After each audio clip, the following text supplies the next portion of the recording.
Yeah, a very happy evening to everyone joining from India, and a happy morning to folks from US and Canada. Pleased to welcome you all to this Spin Chennai's big video conference session with Mr. Ajit Balakrishnan on the topic, how can India make a mark in software products and programming languages? This is a very, very special session. Mr. Ajit, is a veteran from the industry. He's like a baby boomer of our times, and a big innovator who has spent grooming a lot of management people as part of IIM Calcutta, chairman of the board for several years. So I will talk about him a little later. So before Mr. Ajit gets to talk, I have the pleasant duty of doing three things. Set the context for the session, and then introduce Mr. Ajit, and then a brief intro about Spin Chennai to Mr. Ajit as well as to those who are new. So I want to start with a very provocative statement. India cannot be a order taker land. This is a land of innovators. India was doing 25% of world's GDP 400 years ago, right? 25% of world's GDP. We have lost everything and trying to regain the past glory now. Even our turmeric, which is like our daily item, which we have been using for thousands of years, has been patented by Western organizations. We have chosen to be silent and easy way. We have chosen the easy way to make money. Indian IT industry, no doubt, has created jobs. It has created, it raised the median income. It has created a lot of global opportunities.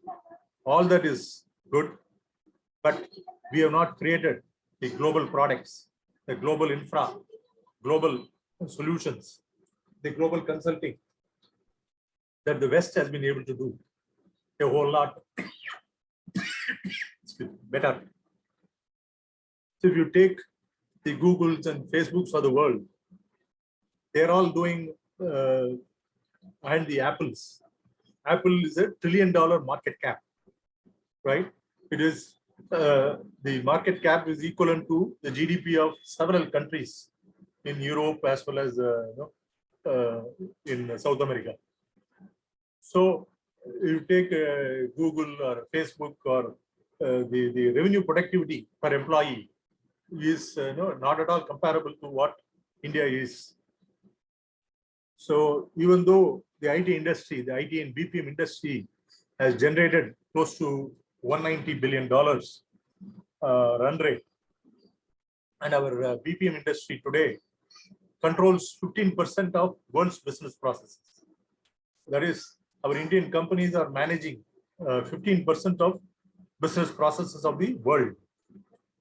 If only this can move to 60%, and with the fact that all the business processes are getting automated with robotic process automation as well as intelligent process automation, India has a huge advantage, huge role to play in becoming very, very core to the global business, right? If you control the global business process, we control the global business, right?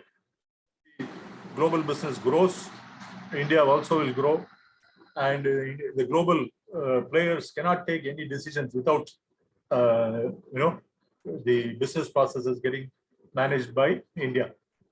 So we are at the cusp of a very big transition, both in terms of technology, digital transformation, and the way we have integrated ourselves with global businesses.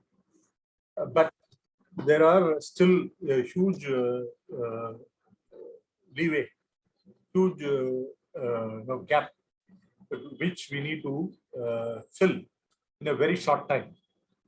There is a lot of handicap with respect to and hesitancy, not only handicap, but also hesitancy with respect to coding. When I talk to people, I come to, I get the feeling people are interested in uh, maybe, testing or even team lead or some other side processes like, quality or business process management or whatever. But when it comes to really coding, hardcore coding, there is a whole lot of hesitation and handicap. Vast majority do not want to break their head. Why do they hesitate on programming and algorithms? The more they hesitate, the more they are going to be put behind. With the huge digital transformation happening in every industry, with the software becoming the core, more and more the people who are going to code are going to be more respected than even managers. So we are going towards more autonomous organizations where even some of those management decisions may be taken by bots, right? Even at board level today, bots are getting in. There is a board seat for a bot, which can assemble a whole lot of data in a quick time and give you feedback.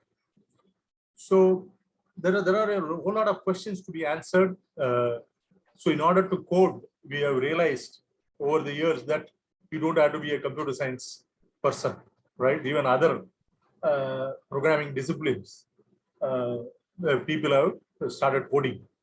They are, some of them have coded very well. So then what is that which is holding us back? Is it our schooling system? Is it the lack of fundamentals in terms of mathematics and statistics and others? So if you look at these are all questions to ponder. Hopefully, Mr. Ajit Balakrishnan will touch upon some of these through his real life story. He codes for 3 hours daily in Python, right? It puts all of us to shame. Such is the man, his performance. So on the other side, Indian government is doing a whole lot. The Global Innovation Index, which is a measurement across the world, with the US Patent Office, the Wharton School, World Bank, they have all come together and they are measuring. They have measured about 140 countries, the Global Innovation Index. And India was, where was India in 2014? It was at around 81 rank in, in 140 countries. Now, over the last 5-6 years, what the government has done is really with a whole lot of scientific temper that has been set up, the support that has been given, the startups boost that has been given. Now we have moved from 81 to 46. The Global Innovation Index of India during 2021 was the rank 46. But this is not something we are happy about. There is still a whole lot of things we need to be doing. Our rank should be in the top 5. So no doubt India, because of all the government efforts, by setting up incubators and accelerators and a whole lot of incentives for the Startup India Seed Fund, the idea to prototype building support, the Atal Innovation Labs at school level, the Nidhi Center of Excellence, which is given to set up big labs and other equipment and encourage innovation, the funding, what is provided, the MeitY kind of support, Ministry of Information Technology support, the various supports provided by the respective governments, and the entrepreneurship development and innovation institutes. All of these have started really yielding fruit, right? It has taken some years to get the grounding, but we are on the cusp of a huge transformation. That is why we are seeing several unicorns that are happening. The global investors are here in India looking for startups to invest. And no, that is the story which we are all seeing. So there is no, the deliberations in the next 45 minutes is going to be around all these areas. Coming to Mr. Ajit Balakrishnan, he is the founder, chairman and CEO and principal shareholder of Rediff.com, right? I think not many of you have been part of the late 80s and the early 90s, right? Except for a few of you on the call. I know. The Rediff and Mr. Ajit were heroes, as Mr. Kanakasawai pointed out. Really, he was a hero during that time. So he graduated from IIM Calcutta in 1971 with 2 awards way back. And he has played several public service roles. He was chairman of the board of governors of IIM Calcutta for 2 terms of 5 years each. 2006 to 2016, he was the chairman of the board of governors of IIM Calcutta, such a leading institution. He was really providing the direction, strategy, oversight, all of those for the board. He was the member of committee that updated Indian IT Act 2008. He personally wrote Section 79 on intermediaries. He chaired the Ministry of Information Technology Working Group on Internet Governance and Proliferation 2005 to 2008. He was a member of Education Ministry's IIM Review Committee 2008. IIMs from great teaching institutions to thought leadership centers. That was the theme he worked on. He chaired the Education Ministry's Committee on Online Education in 2010. He chaired the Education Ministry's Committee on National Education Policy, subcommittee on Higher Education and Employment, 2019, as recently as 2019. And he grew up in a small town called Kannur, the Malabar coast of Kerala, son and grandson of medical doctors who had their clinic or hospital at Salem. He studied at Loyola, and he lives with his wife in Kolaba in Mumbai on the beachfront. He is author of the book, The Wave Rider, a chronicle of the information age, Macmillan. He is passionate about machine learning and spends 3+ hours a day writing code, Python and R, right? So that is his small introduction. Now coming to Spin Chennai.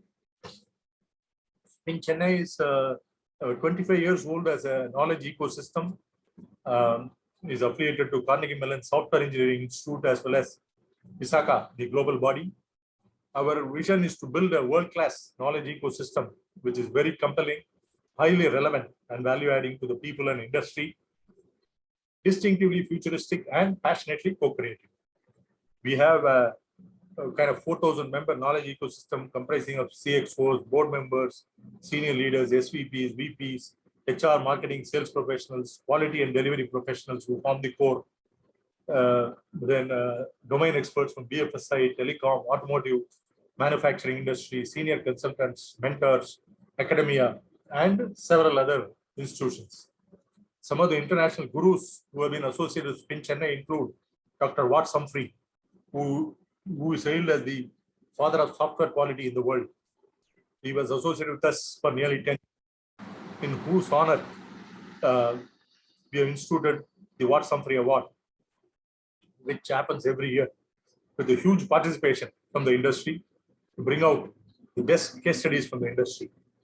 One of our core founding members, Dr. L. N. Rajaram, who is on the call, has been instrumental in bringing Dr. Watts Humphrey to Chennai, and then working with the Spin Chennai, that we set up a Watts Humphrey Institute at Guindy in an industrial estate.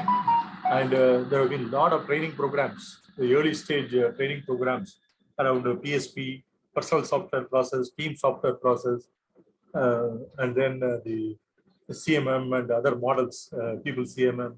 All those have been injected into the Indian ethos and the Indian DNA uh, with all those happenings.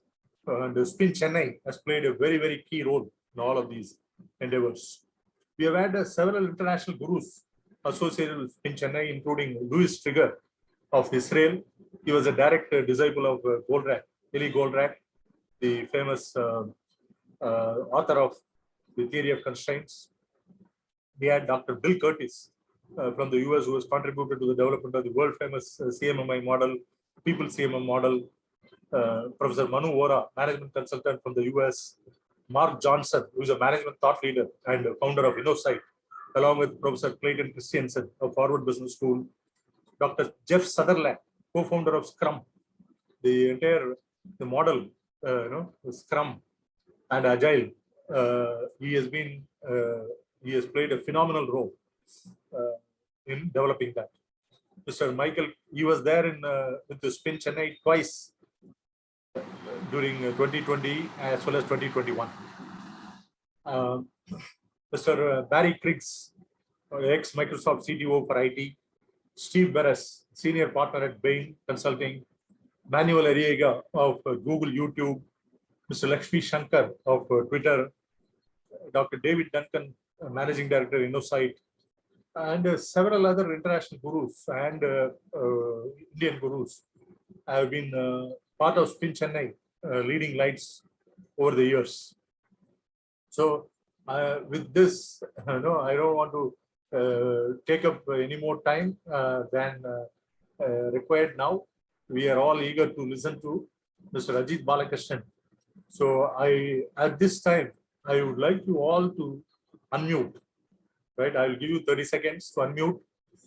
I encourage each and every one of you to put your hands together to welcome Mr. Ajit Balakrishnan to address Spin Chennai community. Thank you. Thank you. Over to you, Ajit ji. Thank you. Thank you. Let me share my screen. And,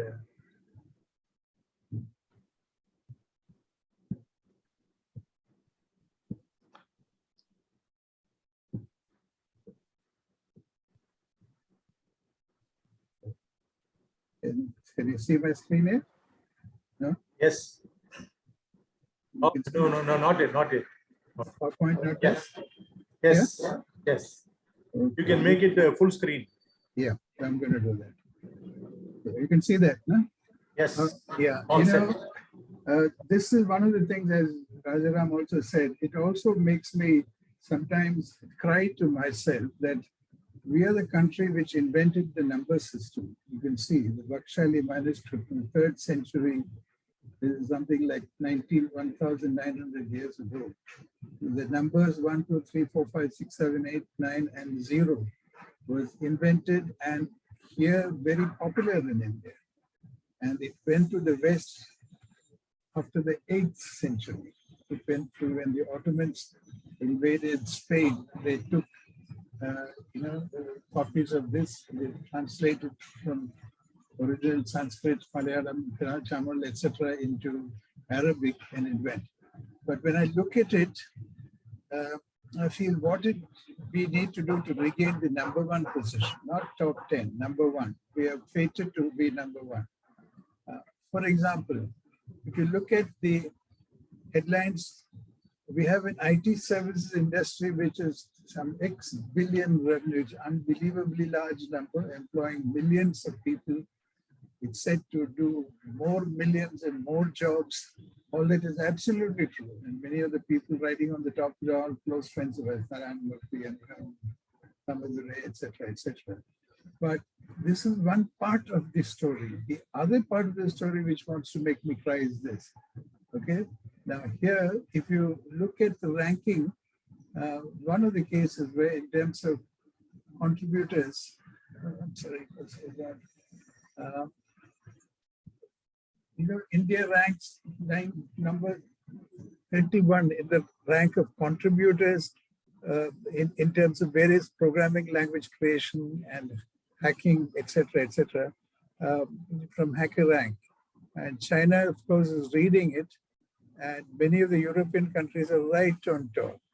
But we are, after having invented the number system and 0 some thousands of years ago, we are lagging behind Turkey and others at the bottom of it. Now, even in terms of programming language innovation, we have almost nothing to show from our side. For example, Python has multiple libraries, dozens, and the strength of your quality of your creativity is if you can contribute a really good open source library. We are nowhere in the top 5 of any of these things, which makes me think, and I think in some way all of you at Spin Chennai are also worrying about the same thing. You can't measure your well-being by dollars and billionaires and all that time. That is a very, it's like how much money does it take you to live anyway? You don't need $1 billion to make you live, thrive. So I thought one way to do it is to have a look at, learn from some of these titans. The left side is from Wikipedia. Tim Berners-Lee is a man who created this World Wide Web, and he's not a billionaire.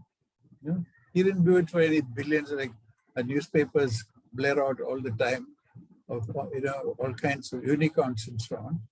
I mean, he's a person who came up with the idea of hypertext, and he rightly said, he had to just take the hypertext idea, connect it to TCP/IP and DNS, and the World Wide Web was born.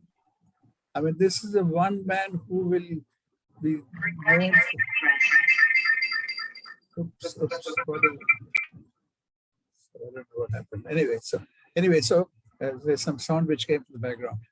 He's perhaps the one legend of the 20th century will be remembered. The entire World Wide Web and all the creativity around it is created by the simple Englishman who had no interest in making billions of dollars out of that.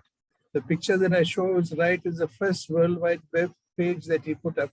And I was following things around, so I was glad enough to go quickly have a look at it. Very, very difficult those days to get onto the web. Anyway, so I think, look at him. We need to have produced a Berners-Lee from India at that time. Here is another one, which I think, personally, I'm very fond of this guy, Ross Ihaka. In New Zealand, there are original tribes called Maoris. He's from a Maori tribe. Okay, most people don't know that. And Ross Ihaka is the man who created the R project. Again, he didn't do this to make billions and so on and so forth. R is open source, and I think he did this out of a desire to innovate. You'll see. Okay, and R revolutionized statistical computing. Here is another person. The person Guido van Rossum. He's the creator of Python, which is a mainstay. It's the #1 programming language in the world, well ahead of C++, Java, C, etc. Now, he again is a person who was having fun, and on a long weekend or 2-3 month holiday, he developed the basic code of Python and did it. Did open source and still maintains. He calls himself the quote-unquote benevolent dictator of the open source Python community. And here again, Quora has asked the question, how much money did he make? He didn't pursue money at all. True creative endeavor, and all these people who are providing breakthroughs are doing it for partly the fun of it and partly to contribute to the world. I think in India, such people used to be called karma yogis, so these are the true karma yogis. I think I keep wondering, why did India not produce one of these guys? And finally, recently, Geoffrey Hinton, I know that deep learning is currently very, very hot. In a way, it's a breakthrough approach to statistics, classical statistics, as we have all known and studied. Could not deal with very large scale numbers. So they really thought through some breakthroughs inside, and the backpropagation algorithm is the one which provided the breakthrough. And he's the pioneer, and he didn't do it for money either. So if you take these 3, 4, 5 people that I have shown you, these are the people who have created the IT industry. And we should not say we have like 20 billion, 100 billion things to provide jobs, etc. That's all a fake endeavor. Now let's look at some of the challenges that if you are a creator in India, that you struggle to create. One is that if this is the National Council of Applied Economic Research, we count people who have a household income of 13,000 rupees or more. There are only 30 million people in India. You know? That is a that's I think the vast majority of our guys are earning 4,000 rupees a month as farmers, fishermen, hunters, loggers, or informal workshops for transportation, or carpers and carpenters, masons, tailors. With the result that you create a product, you have to have the real challenge. You have to make it low cost. And to make it super cost, you have to have breakthrough technology. Otherwise, you'll make huge losses like some of our guys are doing today. You know, American VCs are funding their losses, thinking that you'll drive all others out of the market and then they will raise the prices. But one big problem we have is the economic profile of our people is such that you have to produce breakthrough products at near zero, near free. The second is, there is, I say this, I don't want to offend many VCs. I know practically all of them. All of them, there's not one VC who I've been able to have a discussion. I was not looking for money. That we gave up long ago. We internally funded now.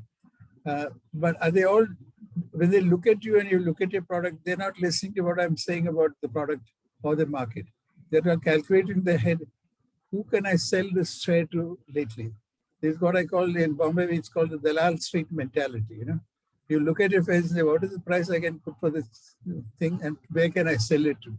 They have zero contribution. In the early days of Rediff.com, I worked with some of the most prominent VCs. They were polite gentlemen. We go out for dinner together, but not once would they discuss the product or the market. Not once. And this is generally true even more today. So I think we have a very, very backward, venture capital PE system, and all of them are foreigners, rather working for foreign entities. In domestic market, there is virtually no VCs. And I'll tell you some of the things we're planning to do to solve that problem. This other big problem that we have is not many people know this. If you look at the iPhone, which is seen to be a marvel, and one mention of Apple and Steve Jobs' secret, but you will see the role of the US military inside an Apple.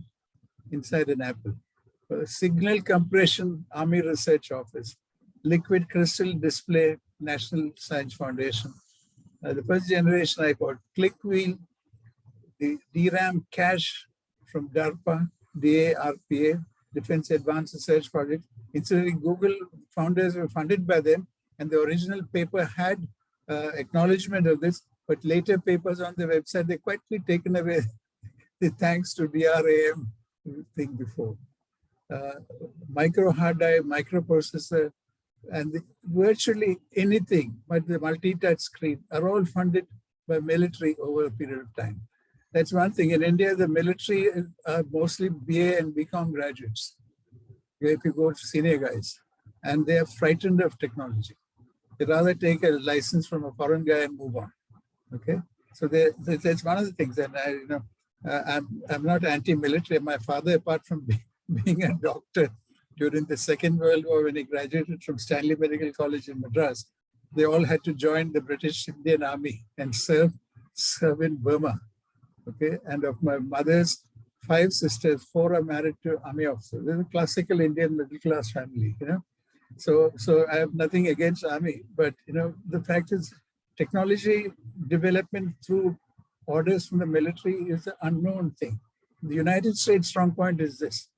Okay, the Defense Advanced Research Project, DARPA, is one of the many, many places who fund you to get you a breakthrough. Okay. Now, the second part is you need domestically very poor network effects work. I'm sure you know network effects, but I'll just take a minute to explain why Python succeeded, my favorite thing. First of all, the founder of Python kept it open source, and it is a functional programming thing. So people could add functions and onto the basic piece. Now, the more module, this allowed module developers to jump in and provide functions of libraries for various. Now, they got the big breakthrough when Google adopted Python for deep learning. Okay, and part of the reason for that is the programming language was as good, if not better, in statistical computation than Python. but R was doing everything in memory, so it couldn't take big data sets. And suddenly the World Wide Web created huge data sets.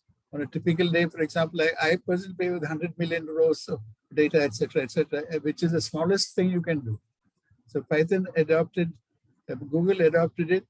When that happened, universities started teaching Python.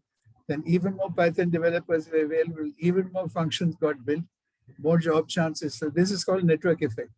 So you build a new innovation or a programming language, you have to get network effects going. Unfortunately, in India, there's virtually none of these things. None of these things are happening. And I would love to sit with all of you and scratch our heads and stroke our beards and find out why this is so. Okay, if you have to do anything big, you need to go to, many of them are from Europe, not even in the United States. The 4 or 5 superheroes that I showed you in the beginning are all from Europe. Now, open source culture is very critical for success.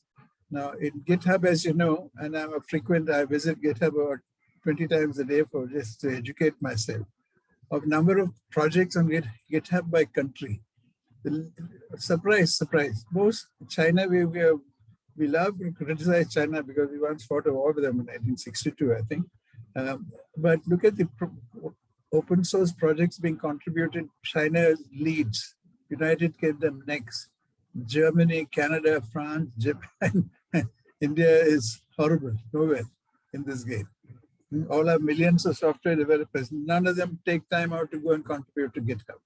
Okay, and this is it. I think we are behind a tiny country like Netherlands, and people in countries like Netherlands and Sweden and so on. I think nobody's when the 0 and 1 to 9 was invented in India.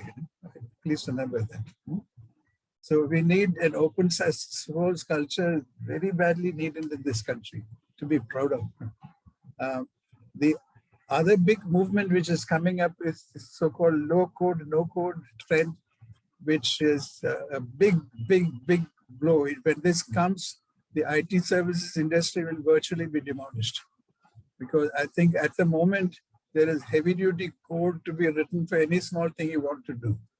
But enterprises are now switching dramatically to low code, no code, and this is together with, as I'll point out later to you, this movement riding together with the arrival of, cloud computing. Now, the other big breakthrough is that the relational database systems with Oracle and many of the others, which was the center of action for many decades. Now they're about to be blown out completely. Now there are network science with new relational databases which contain semantics, things like NetworkX, Neo4j, Cassandra. This is a time to make history. 2 or 3 or 4 of us who have the understanding and the energy and the Python coding part can create another network platform like NetworkX. This is for our taking. You can create history, okay?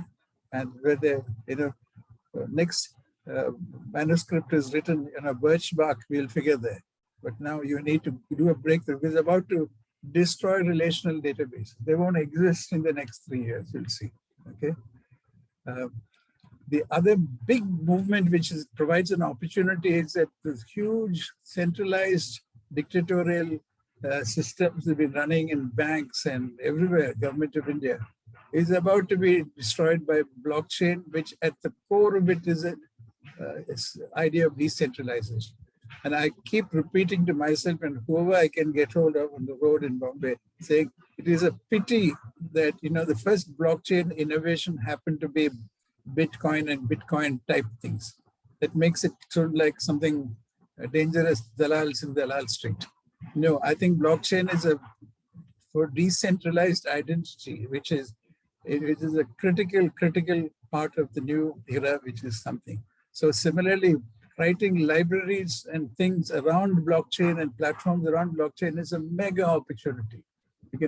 A few bright people can get together, we can get this done and take the world market for it. Okay. Now, I wanted to, I was part of the National Education Policy Committee, and I was dragged in because it's, something about coding and you ran IIM Calcutta quite well. And I pointed out to them through these 4 or 5 slides, all the people that, one of the reasons India has a big number of IT people, which we didn't have till the 80s. There was a brilliant man called Dr. Sheshagiri, which maybe a few of you will know. I used to know quite well at one time. He was in the Ministry of Electronics or something it was called those days. He put out government tenders for banks and railway computerization. Okay, that was a period when the world was shifting from mainframes to PCs. And he insisted, and lots of people protested, but he insisted that it'll all be done in Unix, relational databases, and COBOL. Okay, because of that project, India suddenly had about 5,000-10,000 programmers who were adept at relational databases at that time, like Oracle, Unix, COBOL, coding, etc. And so when Y2K happened, we were ready in a way. I was living in Bangalore those days for about 8 years to 9 years. And then I could see it spring up in front of me. All of us, ourselves, myself, I was MD of a company called PSI Data Systems, and we were very ambitiously designing and manufacturing and selling personal computers.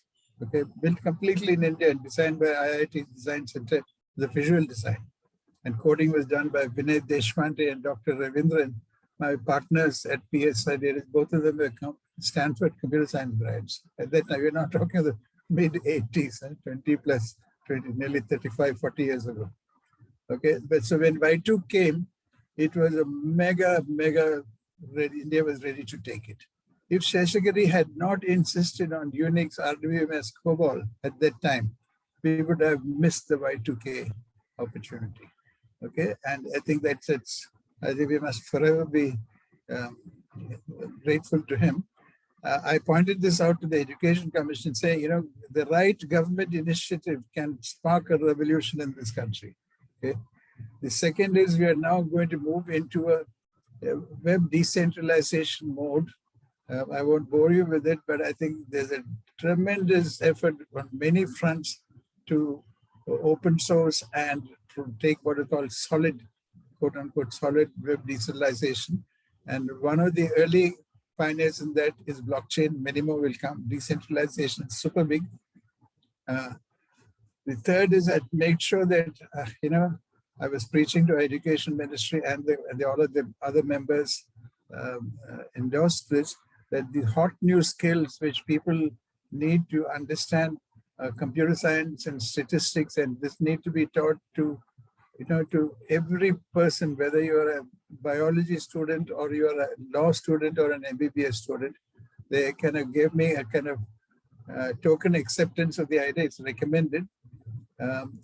One of the reasons we have a very poor local venture capital system, and it all happens to be Indians who run away to Singapore and come here and do VC, is because the tax in limited liability partnerships, after a lot of pushing by many of us, it got done. But if I, as Ajit Balakrishnan, invest in a LLP firm, which is a VC firm, and I'd say, I put in 5 crores for 50% share in that one. And we invest in a startup. If the startup makes a loss, if this LLP was in the United States or anywhere in Europe, the loss, suppose the startup loss is 2 crores, that gets passed up to the partners in the LLP as a tax deduction. So right from day one, you get a break. Okay, but we have, after a lot of pushing, we have limited liability partnerships, but the tax incentive, we have not been able to push through. Maybe with the help from all of you at Chennai, we can see it through, because we need a domestic VC industry. We don't want these kind of, I think I call them vultures, people who live abroad like in Singapore and Hong Kong and so on, just because they get a tax break. They're true vultures. That's not the way to run a country. Finally, I think I've suggested to them that it's very important that we have an internship program. For me, I explained to all of them that when I was at IIM Calcutta and I was the son of a doctor and grandson of a doctor, I had no idea how companies work. They showed me an organization chart to me in the first week, and I was at IIM Cal. I thought it was galleries in a stadium. I had no idea. So thank God during the summer project, ITC in the Kidarpur factory chose me and 2 or 3 of my friends. And we were doing an operations research model on production planning for them. But then I was looking around, walking around the ITC Kidarpur factory and the bosses, seeing bosses sit grandly in air-conditioned rooms, people outside. Then I realized, my God, this is how the real world works. And it's very important that us young students in every IIT, IIM, and all, even under other undergrad school, are provided internships. Okay, so that they go and find out what paid internships. So this, I think, I'm happy to report that the University Grants Commissioner issued a notification after 1.5 years, saying it is now going to be mandatory to have internships everyone in the undergraduate and postgraduate level. It's among the din of the electoral headlines, it's been lost. But now we'll have to work that there is a kind of an internship platform to be built and made sure that, you know, every college, it's okay for IIMs and IITs to put interns, get internships for their students. But if you are any kind of a typical engineering college or a typical management school or a typical graduate school, you have no connections, particularly if you're outside Bombay, Delhi, Madras, Calcutta region. So we need a national platform to make sure every student is given a 2-month internship for which he is paid for. But that will open his eyes as to what the world is all about. Now, I think we lived through a web era in the last 10 years, I can say, and you can see some of the programming breakthroughs which came. I think they drive to interconnect entities, okay, HTML, JavaScript, PHP, web browsers, all of this was born during that time, last 10, 15 years ago. Then there was the analytics era, which we just lived through the last 5, 7 years, where GPUs appeared, which allowed a very deep learning, and classical statistics cannot deal with large data sets. Most of it was created, the correlation coefficients is not a very memory intensive. So Python and its libraries are the way to jump over it. I'm just pointing out how programming languages develop based on the need of that hour. And we must be able, as a country, to detect it and make sure that we start off some people on it. In the NLP area, which started with search, natural language processing, e-com and media recommendations was next. Now there's a mega challenge to get voice assistant. We are ourselves internally experimenting a lot, and my finding and prediction is that the call center person will vanish in the next 10 years. It will be replaced by voice assistants. We can do a much, much better job, and you can tune the accent to whatever you want it to be. Yeah? Now, the current era where we are now living, I wish we have to find a way to encourage young people where there's the cloud has appeared suddenly. Everything's going on. There's exploding storage needs, and you can't store these things in your office equipment at all. People want to switch away from CapEx to OpEx, and to build no-code apps, you have to create, there's a big boom going on already in the cloud era. We were watching it as all our services have already been on the cloud for the last 25 years. So I think there's a decentralized computing era because of privacy concerns, blockchain, network science. And finally, the professions are being automated. Today, what doctors charge and lawyers charge, the average rickshawala in Bombay cannot afford to go to either a doctor or a lawyer or anyone. It's too bloody expensive. So we need to automate the professions. And as I told you once before, I think, stop me if you've heard this before, my ambition is in the next 5 years, before I die, I want to have ATM-like machines all over Bombay where I live. And if the two merchants have a fight, therefore, let's say in Bombay, if you fight about a figure like 10,000 rupees, it goes to the court of small causes, and it will be heard 11 years from now. So I would like to put up ATM-like machines. So they both go and put in 100 rupees, and then each speaks his point of view, and the ATM machine will spit out the court judgment in the 3 to 5 minutes. So that will be the real democracy for India. So I'm working very, very hard. All the 3 hours of Python coding every night is to try to find models which can predict and do something. I think at the moment for Supreme Court judgments, if you give me the bench and give me the text of the plaint which has been filed, I can with about 55 to 60% accuracy predict the judgment. But we need to take it to 90%. So that's something to do. Again, this is not the idea of making billions and all that. Huh? This is purely fun to make sure that we can, provide faster justice and quicker healthcare. Sounds like an ad for readip.com, but I just want to thank, we have some 25,000 companies who are shown here who are using Readip Mail Pro, and which gives us a learning opportunity. Thank you all. Some of you may be in the audience. Thank you all for having, given us the opportunity to experiment on technology quite a bit. And I want to leave you with a memory of this, the 9 Indian figures of 9876503210, and was put. It went to Europe through this book called Libera Baci, the book of calculation. And till this was done in Europe, they had no way of doing any mathematics. The classical 1 and 4, 1 with a V, etc. They could not do anything. So we want to take back our place. We used to be the innovators. India should take back our place as we did here. A few books as a recommendation. The last one is my own book, so that's a shameless plug. But apart from that, I think there's a very interesting book called The Success of Open Source. The open source is something in India we must get everyone to buy the ideology of that. Developer hegemony is a very interesting book. The Innovator's Dilemma tells you when to innovate, what are the challenges in innovation.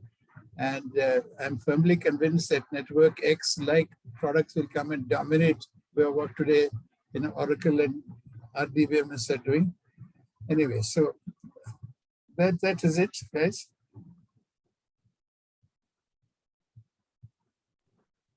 Stop sharing. Yeah, this is phenomenal, sir. Yeah. What you shared in terms of the shifts, what we need to make.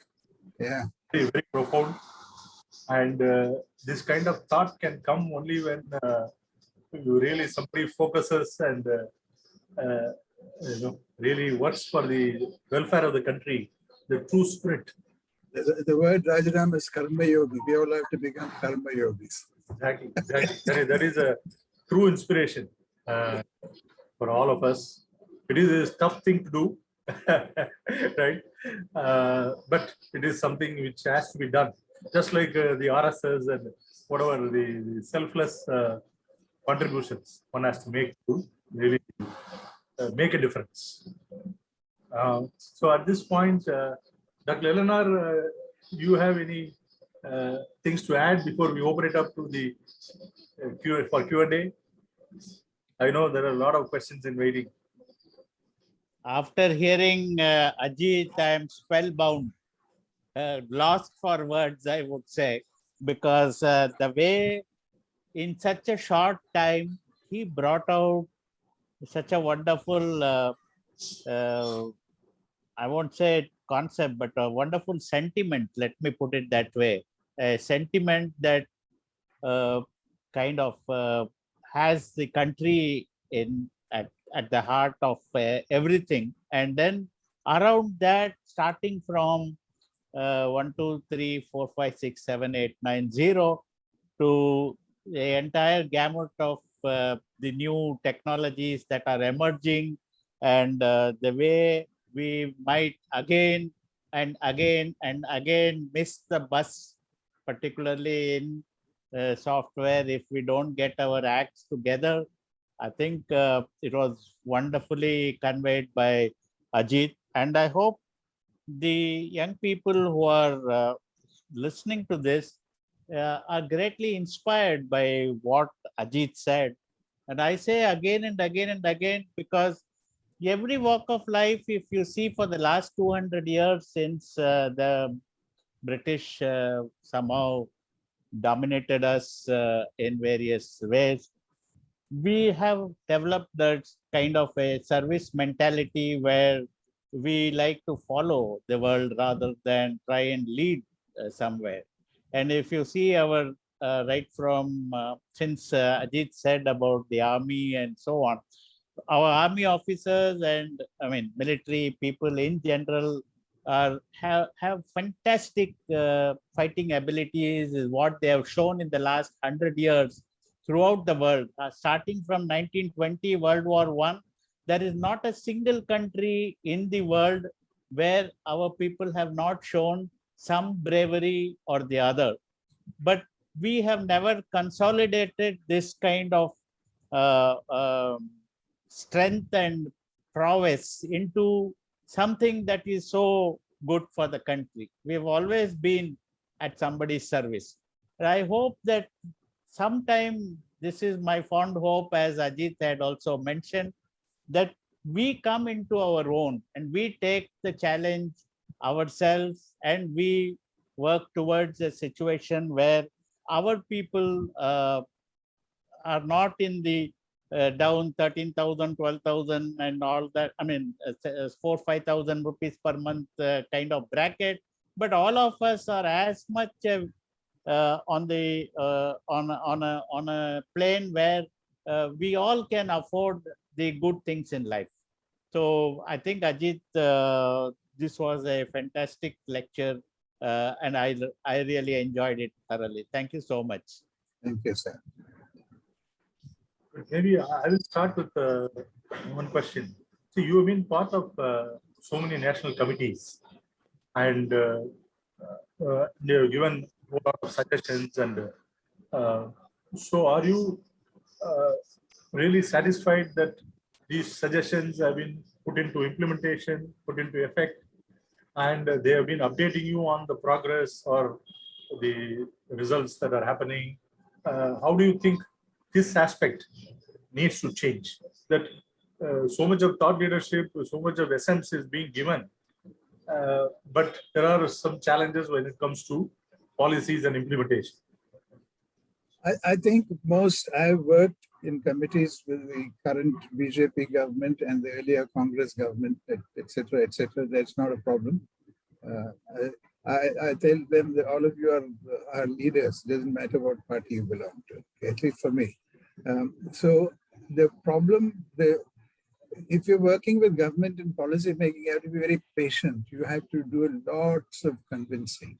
For example, I wanted that internship idea, which is very critical, particularly if you come from a small town boy like me.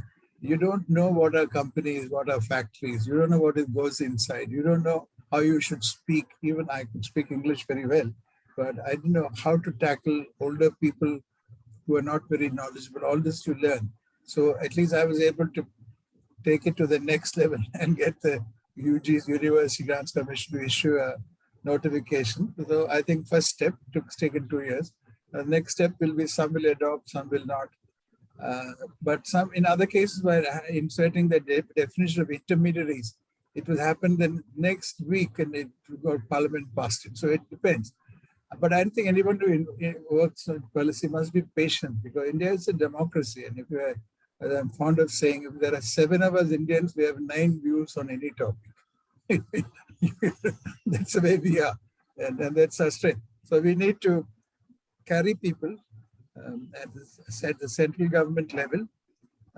I think, and also sometimes at the state level. States like Tamil Nadu have always been at the forefront of very many kinds of revolutions. I mean, I can list all of them. Yeah, so I think one must have patience to carry people. You write a few articles in a column, you engage. And I must tell you this very amusing. When I go and help them in government, I don't even let them pay my airfare from Bombay to Delhi in these committees. They say, Ajit, one of them told, Ajit, can't we do something? You're the only entrepreneur type from Bombay who doesn't ask us for anything, So I said, can I ask you all? There's a big committee, over 30 of them, I said, can you send 500 million users to the redeem.com site that I will accept? They said, oh, that we can't do. I thought you would ask for money. I said, what will I do for money? And my son and grandson are doctors. And so long as I have a small fish curry and rice and chili, I'm done. I don't need any more money. But I think persuasion needs time and effort, and it's needed. my advice is don't give up. Don't give up, you know, particularly for non-selfish causes. We all have to, you know, and all in the past, all the leaders who have done it are all done it selflessly, you know. We study the history of the independence movement. Who got anything out of it? I think, you know. So I think it is very time consuming, and bureaucrat IAS friends get transferred every 2 years. No? So suddenly in the same committee as you on the internet committee, you have the Secretary Animal Husbandry of yesterday joining you and expressing views. But what, you have to be patient. You know? We have to be patient. But we have to, it's our country. We have to make it progress somehow. Okay. Yeah, definitely on multiple fronts, we seem to be making very rapid progress. Oh, yeah. Global Innovation Index, the startup ecosystem, the new education policy. I think all those fronts, we are making quite a lot of progress. But I just remember when somebody says we are number 45, we improved from 85, just remember the name, that book that I showed you. But we invented the number system. You have to be number one. There's no other, we won't accept any other rank. Very true. Very true. Yep. Good. Yeah, now we open it up to, please unmute yourself and you can ask the question. Or even raise your hand and then ask. Susinder? Yeah, but I will have more of a question to Ajit with respect to what he was doing in his early years and how did he kind of move into, I know Rediff.com and the birth of Rediff.com, etc. But to become something else totally, you know, in the sense like, I'm sure that his contrarian thinking is definitely continuing to propel him towards, you know, thinking of an ATM idea to settle issues and stuff like that. But I just want to know, where did he deviate? What was the inflection point where he moved away from advertising and moved into electronics in a big way and information system in a big way? And what really was the force behind this? Okay, I must tell you, Fantastic question. when I was graduating from 1971 from IIM Calcutta, I got offers from the usual ITC and Levers and, you know, the usual guys, but I didn't want to join them because at that moment, advertising was not what it is today. At that moment, advertising meant using quantitative methods in market research for the first time. Instead of expressing opinions, you do research, you do massive research and do all linear regression and other things to predict what will happen. So I was interviewed by the current people at the Excel. Advertising in that era was what analytics and deep learning is today. Later, advertising became some kind of a glamour business with models and movie stars. That happened in the late 80s and early 90s. So in the beginning, it was that. And my partner, co-founder, is I am Ahmedabad graduate, Arun. And Arun incidentally went to Loyola College in Madras with undergrad degree. So his second name is Punjabi and all that. But he, so I think both of us created Rediffusion, which is really a thinking clients ad agency, deep thinking. We pitched to Rajiv Gandhi for the 1984 elections. We had no connections at all with them. One of our clients was also inside that, so we showed them what they and we were pioneers in the art of analyzing electoral data. Mr. Roy of NDTV was another one, and he was also very deep into that. So it was exciting at that time, but I was an entrepreneur within the 6th month of graduating from IIM Cal. I never worked for anyone. People are very surprised. But if you look at it, if you say, when I say that my father is was a doctor, you graduate and you work for 3-4 years in the military, and then the Second World War was over. But he set up a private practice in Kannur, a small town, his hometown. The doctor in private practice is exactly like me, you know. He earns money through his wits. So doctors, lawyers, many of the professions, we don't call them entrepreneurs, but that's the way you go. Otherwise, you work for government. What else you have? Or work for a company. All the interesting doctors and lawyers and chartered accountants that I know are all quote unquote entrepreneurs, but we don't call that type entrepreneurs. Huh? We call them something practice. So it is not that surprising if, you know, for a doctor in private practice to produce a son who is an entrepreneur, it's not that surprising. Yeah. Yeah, no, I was only looking at, the era that you belong to, and, people like Ali Padamsi, Rahul Purdapuna, and, the founder of Vulca. These are the people with whom, we had kind of you. And I was, with Mr. Krishnamurthy in Mudra and Bunty Boy in MA Bozell, and these were the kind of people. And then I see that they either stayed with advertising or they moved from advertising into government consulting kind of jobs and stuff like that. And nobody kind of made a clear kind of deviation into a totally, future-oriented kind of business or concept or whatever. And that's where I find that you made a mark, or you shifted from something very radically, and obviously you must have had a lot of thinking behind it. So I was trying to unplug. When I was astonished when the first PC came out, which is why I got all of my friends in Bangalore, two of them, Hari and Vinay, and two of them were Stanford graduates. This is, now we're talking of 1981, 82. Huh?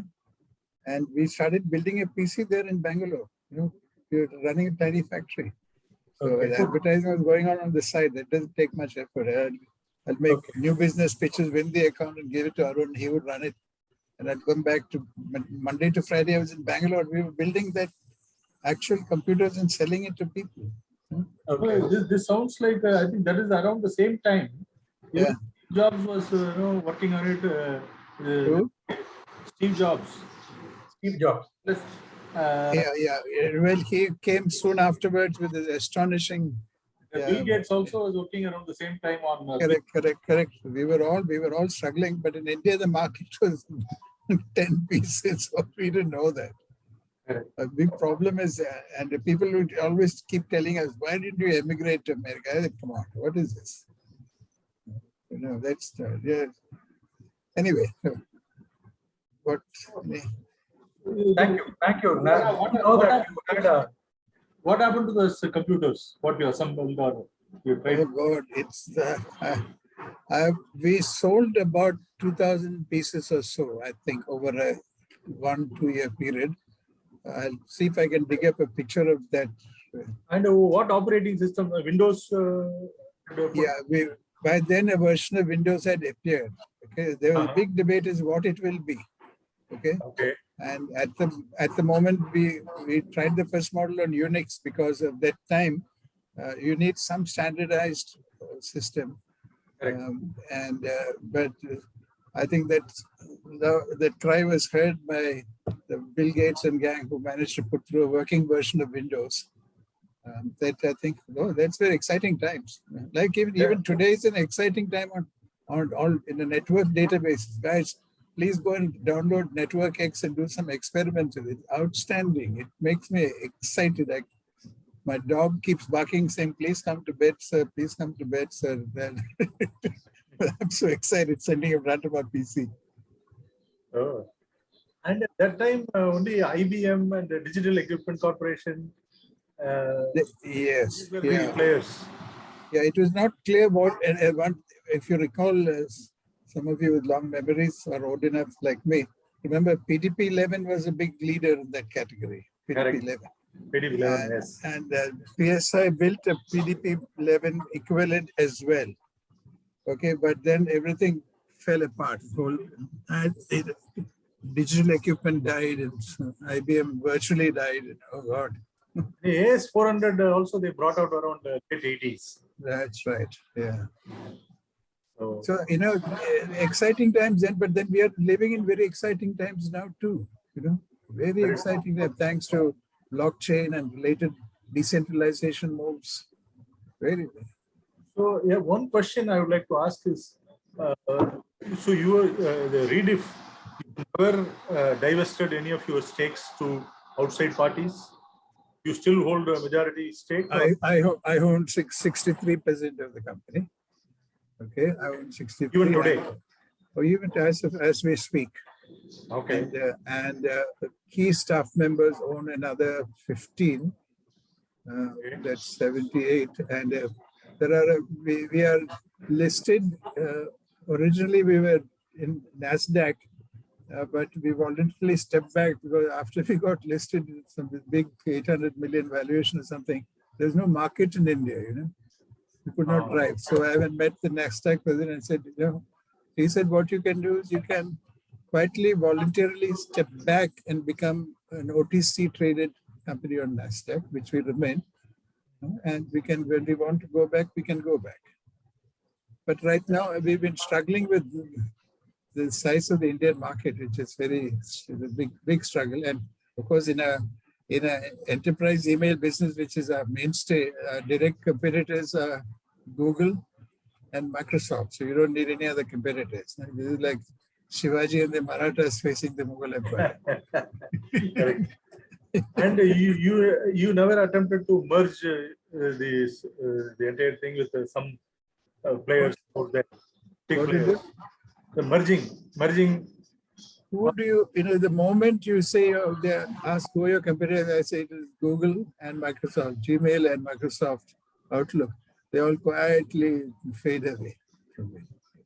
They quietly fade away. Google or Microsoft, they did not attempt to Hotmail, Sabir Bhatia. No, I'm not the type who sells and makes money and do what with that money. What is it? You know, I'm asking all of you, what is it? If you live in Bombay and you have a place to stay, it might have cost you maybe 3 crores to 5 crores when you buy, and you have another 10 crores in the bank. What do you need beyond that? The 10 crores will give you enough, put it into a fixed deposit, don't even risk it. It will give you enough to get your rice and dal and fish curry. Very true. What are you going to do with $1 billion? 300 million, 500 million. What are you going to do? What is the purpose of this? You know, somebody has to say this so-called shareholder value maximization is a drive which the Wall Street types and now the Wall Street guys have also bought. I said, that is the only purpose in life. It can't be. It can't be.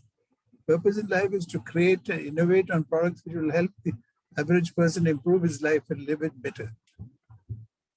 Right? Obviously, you don't want to make a loss doing it because that's not self-sustaining. But what for the purpose of saying my country is a unicorn, my company is a unicorn? What's the purpose? I'm asking you to think. And very often these things are an attempt by American companies to enter India through the back door. Like Walmart managed to get it by buying from my friend, and they've entered India. So I think these are backdoor methods coming into India. That's each present his own. Don't believe everything I say. I believe that live a karma yogi's life. Right. Excellent. Yeah, folks, this is a fantastic opportunity to have Mr. Ajit's time chatting with us. I think don't miss this opportunity. Please come up with your questions and interaction. Professor Gopal, Anand, Srini. Hello. Can you hear me? I think Prasad Raghavendra has got his hand up there. Yeah, go ahead. Sir, one question is the current model where you need talent for this. The current attraction is more towards the Silicon Valley, right? Where you have a dense talent available and that's why they are successful the way. And in order to, and the next thing is I have a connection with this talent. And the next thing is with the network effects. Okay, the one that you've shown. Is there any playbook that you think currently you can be any part of the world? It need not be in Silicon Valley. Again, the dense talent availability, the best of breed talent available there. Or so with that, we need talent and who can put a lot of effort in what you do, like 3 hours of spending time on coding. The next one is how much of talent, how do we grab, for example, I'm an entrepreneur. I want to have talent who can explore such things with me. How do I convince them? I understand that we have this concept of you can make good money in the later days, but you may not make money. But initial days they have to survive. So how is that? My co-founder and I, we were planning for that some time ago. Then who has to feed each one of us? So it is going to take some time. So how do you manage that? And the next one, first question is on that: the talent, attracting talent, and convincing them for doing really good for the nation or the world. And the next one is with respect to the network effects. So do you have any template or not? I'm not asking a template, but do you have any reference of how it works? For example, I can go to Google again. I can find the Lyft and Ubers. They are not my competitors. No. You saw the example of Python that I gave you today in this presentation, how network effects are cited. Now, the problem with Uber and all those models is what they do is they want to use the network effects, but they subsidize one side of the network and run up huge losses. Okay. Now, Amazon, for example, in India, I love buying books from them. I click on a book, particularly tech books that get delivered to me in Colaba and Bombay the same afternoon or next day. But look at their loss this year is 18,000 crores in India. The loss in India. Similarly, Uber and all the what they're doing, one way out to play the network effects game is to subsidize one side of the network, either the supply side or the customer side, which is where currently VCs are making a living out of subsidizing one or the other side, running up huge losses. Many of the payment companies, for example, they're running massive losses. Is it a good? I personally, nobody has decoded network effects fully, but the examples I gave you today of the five pioneer, the breakthrough software creators, none of them have, they've all had used network effects, studied them very carefully, see how Python got popular, see how in the worldwide they've got accepted. I mean, that guy didn't make tons of money and they didn't subsidize anything. It's not fully understood. Like most people still think of economies of scale. It's the old industrial revolution method. But network effects is different. We don't fully, I grapple with it. I read a dozen books a week trying to get to the bottom of it. I do a lot of coding to check, but there is no magic. There is some, you remember that one slide that I showed on Python, that you look at it carefully, that's something that you try and put your own business to that and then see what could I do? How do I get? Right. So and the next question, my first question. First question was, how do I convince my co-founder that saying we are going to do something that is for a long term, that's going to create a more value to the nation, the world? How do you convince that?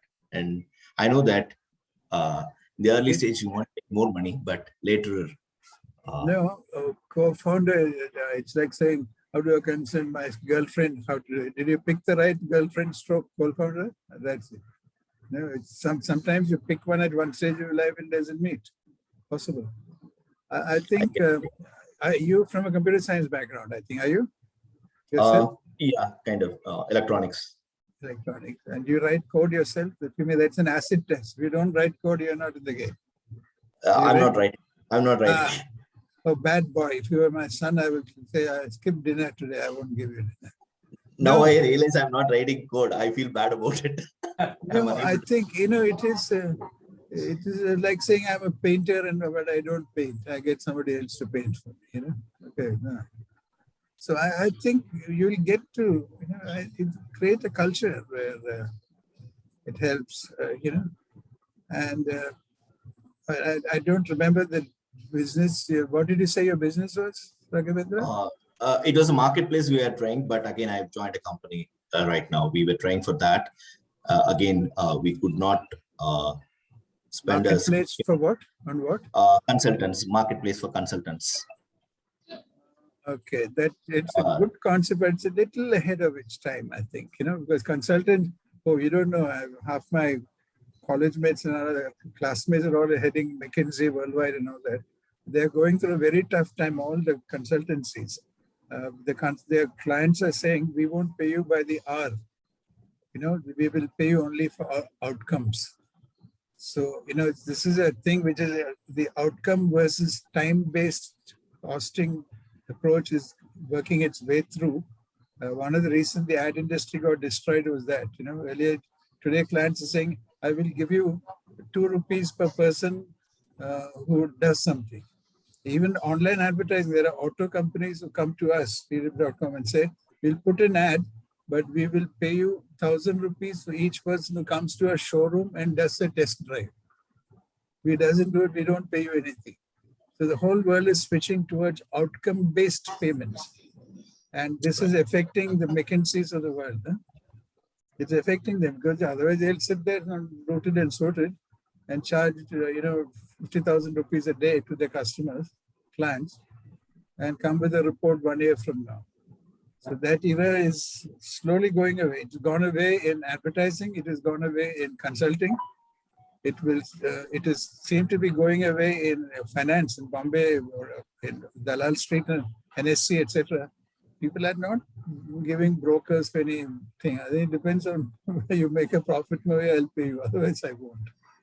So consultants say will go through this and then they will enter your marketplace. So they are about 2 years ahead of time on that one. Yeah. Raghav, to coming back to your question, what Mr. Ajit is saying is you have to select the right co-founder and the team.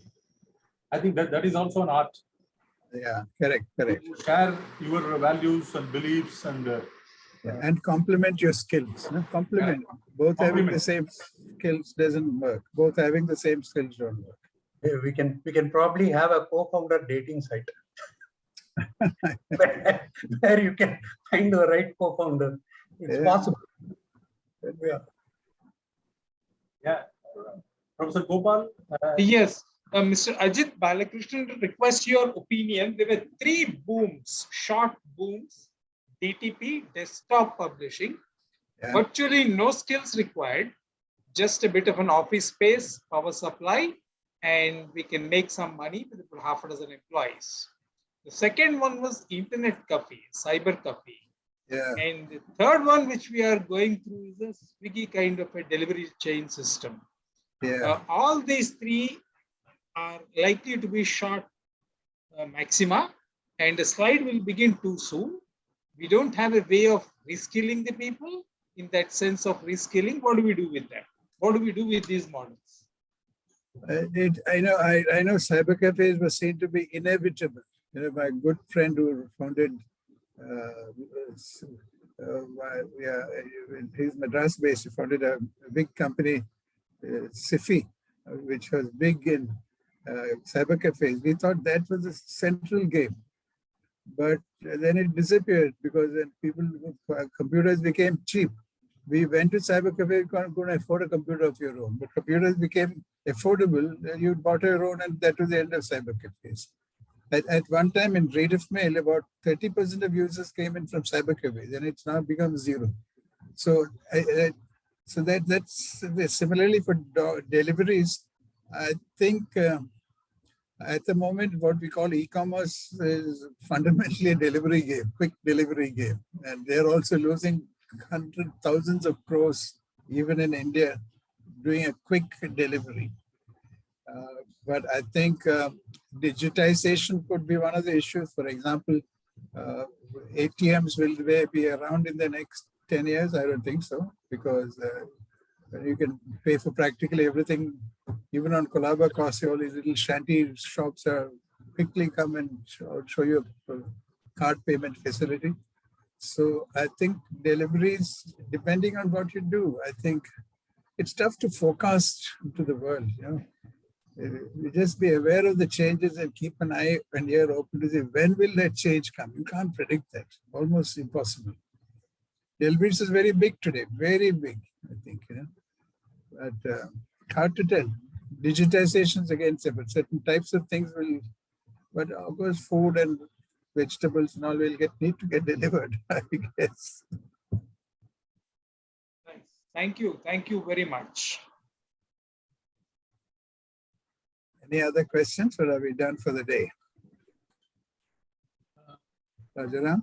I would like to ask one question. What you talked about no code disrupting the IT industry. Yeah. That, what are some of the 3 or 4 disruptive trends? What are going to play out in the next 5 years? I think the single biggest is decentralization, which I think blockchain is one of the examples. Ethereum is a version of it. I think decentralization through the blockchain concept is going to be very, very big. Tough to say where will it stop and where will it end, and what all will it exalt. Clearly, the financial services industry will get hit maximum. Banks will disappear. Any bank branches in Bombay are disappearing one by one and shutting down bank branches. If I go to a branch, and I've never been to a branch of my bank in the last 10 years, Earlier they had these grand branches and you go there, a beautiful girl will welcome you in and you sit with the manager and bring tea. We don't have time for all of this shit. We go online and do the job. So I think, yeah, it's tough to predict, but something new will come up. I think how will blockchain create? I think more efficiency can create better productivity, and which leads to better jobs, and all that will happen. Better value for your farm produce. All that will happen once blockchain comes in. It's today. There are early signs in terms of blockchain getting implemented in Andhra for the government land records system. Correct. Yeah, even in Tamil Nadu, they implemented. They found out that 33% of cases in the courts all belong to land cases. After implementation of blockchain, they are hoping that this cases around land dispute will come down drastically. I believe it. All we should attack all those problems because it is what makes us prosperous. Focus. And the smart contracts are already implemented in several corporates. Dealing vendors and partners. Early signs are coming, but to implement blockchain in a big system is going to be a challenge. I think the things which like take the Python case study and how they become top. You can have some programming languages around blockchain which will help average guys code through using functions quickly. All kinds of things are possible inside. Ajit, which side of cryptocurrency are you? Yes or no? I think at the moment it is, do not own a single rupee or dollar of it. I can say it upfront, but I'm not a gambler by nature. You got well brought up Indian middle class boy. You don't gamble. So any profits you put in a bank, safe deposit, and you go. No, it's tough to say. As I said, it's unfortunate that blockchain's first implementation became Bitcoin. Very unfortunate. It's given a bad name for blockchain. Where it ultimately a sensible form of that will appear, but at the moment, I mean, even I can't. I'm bewildered by the claims being made of the value being done. I'm bewildered. It is some kind of a gambling which is going on. So I don't know the answer to your question. I don't know. I don't have a rupee on it. I don't. Yeah, but the thing is. Your opinion will be valuable. So I was just trying to figure out whether you support this or not. And you said that you are not in favor of it as an individual, but what is it that you have to say? Because there is on one hand, there is Tesla who's kind of announcing in and out, but continues to promote. And there are others also who are falling into. I'm thinking deeply. The government, out of its wisdom, has put me into the board of National Institute of Securities Market, which is a direct unit of SEBI in Bombay. So I hear about all this. I'm listening. I told them, guys, give me as much data as you can, and I will tell you what is right. And I think the NISM director is here. I think, Gopal, are you here somewhere? I saw him in the beginning. Gopal? Yeah, I am here. Oh, there you are. Yes. He's the head of director of National Institute of Securities Market. Gopal, No, this is the different Rather Gopal? Too many Gopals. Gopal. No, This is Professor. Gopal Tadepalli is a professor at Anna University. No, Gopal, he was here. I think he's left. He was here during a little while ago. I saw him. Maybe he must have joined and left. You had sent the Zoom link. Yeah, I know. I didn't send him. Yes, I sent him the song. That's right. So he would have been able to throw more light on it, you know. Very true. Yes, But I think, when something is unknown, we should not merely damn it because it's unknown. So we'll watch it and carefully see the benefits. You know, I think it will be a replacement to the physical rupee. So in an Indian system, but it is not going to have this kind of speculative numbers like what's happening now. $40,000, $60,000 oh, yeah, crypto. I think it is not going to have such speculation. It yeah. a digital currency replacing a rupee, right? Physical rupee. I Okay. think that is what is going to happen. Okay, we'll wait and see. Wait and see. I think. Okay. Now, Done? one last question from anybody before we. I know. 6:30. Yeah. Yeah. I would like to ask just one question. Yes. Since you touched upon decentralization, and we are already seeing much of all the hybrid works and 5 days work and 4 days work, all of these things happening. So Yeah. how would freelancing as a format work or take a shape in a future world wherein there are a lot of options wherein people are discussing about one person doing taking jobs in 2 companies and those kind of sorts. So would freelancing as a mainstream take an option, or what could be the challenges or plus points in that kind of a scenario? Good, very good question. Very good question. And this is not directly linked to blockchain and decentralization. This is just a work from home situation, and particularly in technology-based industries like the ones that all of us are in, it does pose a lot of risks because suddenly that same individual will start what is called moonlighting, for who grew up working for 2, 3, 4. I think it is too early to say what will result. Just remember that the concept of an office where everyone goes to work started with quite recently. It started with the East India Company headquarters in London in around the 19th century. Where the first time people went to a central office and worked. Otherwise, they all worked from home. And the so-called Industrial Revolution, which happened in Manchester, again, all weavers and spinners were doing their looms in their own homes. And so was it in India. They got an efficiency by assembling them all into one shed and calling it the factory. Okay, so if you look at the history of humankind, a centralized workplace providing productivity is quite a recent, maybe about 300-400 years old at best. So I have a feeling that in several industries, it'll start with maybe 40-50%, or 30% will be working from home, and maybe after 2-3 years, it'll become 80%. So I think there is a culture of decentralization in strange ways which is going on.